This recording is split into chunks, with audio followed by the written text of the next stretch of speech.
Hello, good evening. I'm Kubrali and this is Awaz News. Let's take a look at the top stories here in Canada. Ontario's deficit for the 2024-25 fiscal years came in at $8.7 billion, lower than forecast in the 2024 budget, even as program. Spending weighed in at $11.5 billion, more than planned, the province reported Friday.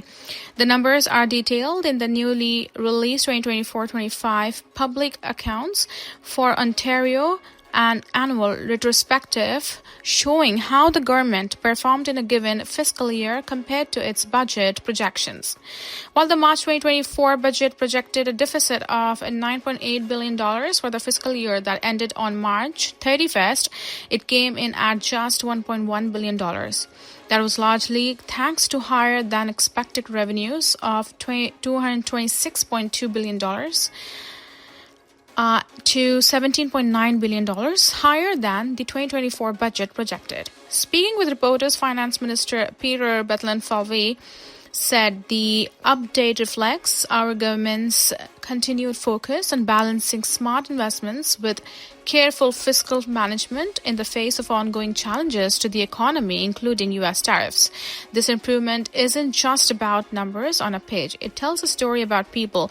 It reflects factors that include more Ontarians finding work, more businesses expanding, and our strengthening public services, Bethlen-Falvey said.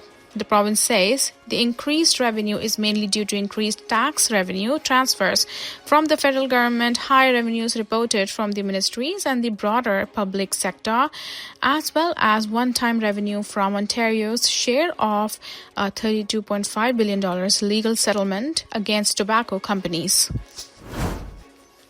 The Toronto Blue Jays only have 3 games left to determine their postseason seeding as they sit atop the American League, tied with the New York Yankees for the best record. The Jays had lost 6 of their previous 8 games before Thursday night, 6-1 over the Boston Red Sox, emphasized by a 6-run 6th inning, which included a Dalton Varsho grand slam and a 2-run home run from George Springer.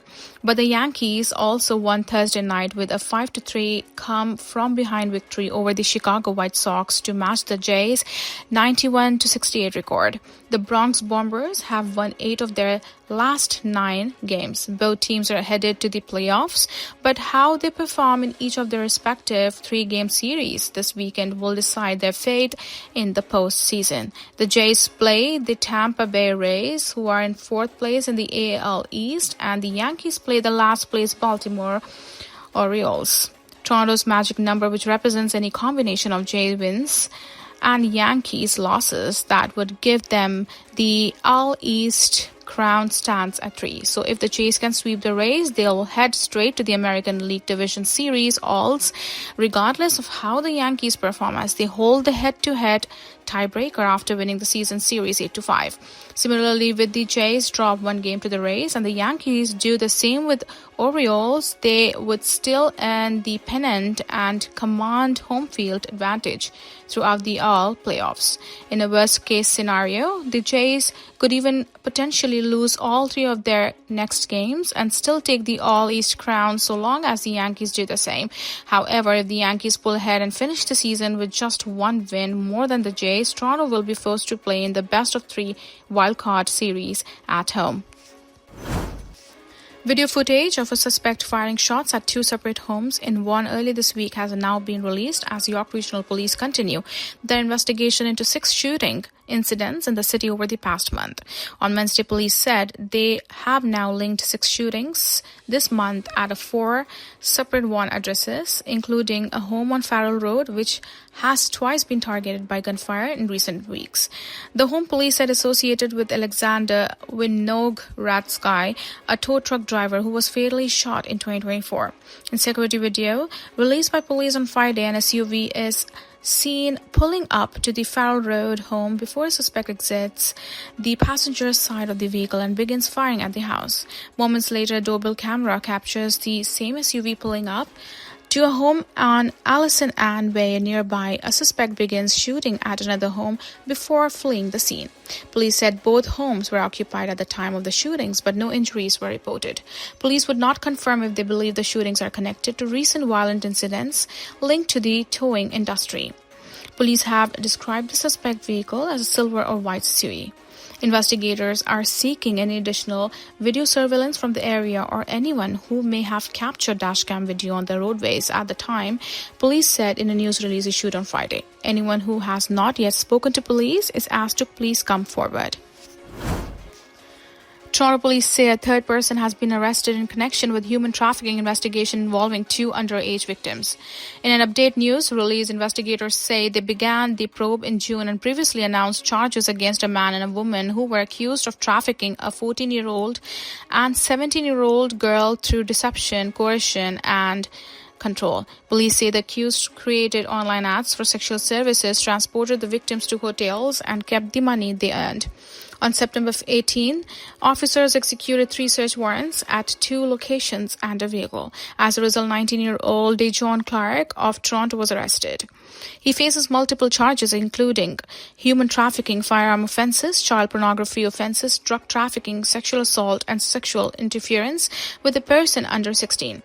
Police previously charged Tariq Harmer, 22, of Hamilton, and Maria Tote Tadeo, 21, of Toronto, in August in connection with the same investigation. Officials say they believe there may be more victims and are urging anyone with additional information to come forward and contact police. A 14-year-old boy is facing a dozen charges after a shot was fired at a gas station in Ajax earlier this month. Durham Regional Police said they caught a call for an armed person at a gas station near Victoria Street West and Montecourt Street on the evening of September 12. A male suspect got out of the sedan and allegedly fired a shot. Police said no one was struck, fortunately, and that the sedan was determined to have been stolen several hours before the shooting.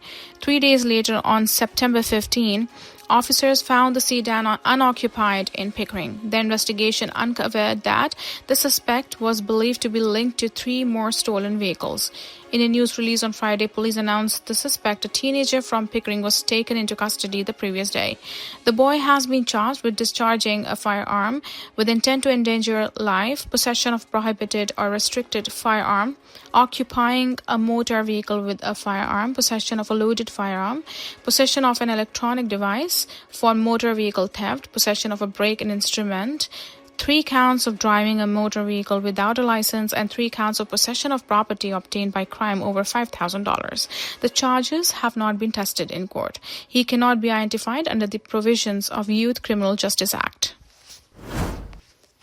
A 47-year-old man is accused of kidnapping and sexually assaulting a woman after posing as a ride-share driver in Vaughan. York Regional Police said a woman was waiting for a ride in the area of Major Mackenzie Drive West and Jane Street shortly after 3 a.m. on Monday when a man approached her. He allegedly told women during their conversation that he was a ride-share driver and then offered to drive her home. After they entered his vehicle, he drove to a parking lot on Major Mackenzie Drive West where he stopped and sexually assaulted her, police alleged. Shortly after, the man allegedly threatened her, forced her out of the vehicle and drove away. After assisting the victim, officers who responded to her call searched the area and located the suspect vehicle as well as the driver, police said. He was arrested without incident, and in a news release on Friday, police identified him as 30-year-old Muhammad Shakil Zolme. He has been charged with kidnapping, sexual assault, and uttering threats. Police have also released his photo as they believe there may be more victims who have not come forward. They are asking any other victims or anyone with the information to contact investigators at 1-866-876-5423 extension 7071 or Crime Stoppers anonymously. York Regional Police have identified the victim fatally shot in Richmond Hill on Thursday night. Police said a call came in around 6:46 p.m. for a shooting in the area of Parker Avenue and Poplar Drive, north of King Road, and when officers arrived, they found 47-year-old Issam Saad lying on the roadway with gunshot wounds. Despite life-saving measures, Saad was pronounced dead at the scene. Investigators believe the shooting was targeted and are looking for 2 suspects. They do not have descriptions of the suspects at this time. The motive is unknown. A Honda Pilot that was found abandoned, engulfed in flames in the area of King Road and Dufferin Street shortly after the shooting is believed to be linked to the incident, police said. They have not said if the suspects used the vehicle to get away. Homicide investigators are asking anyone with information, including security video from the area, to contact them at 1-866-7-876-5423 extension 7865 or Crime Stoppers anonymously. Thank you for watching Awaz News. This is Kubra Ali. See you tomorrow. Have a good night.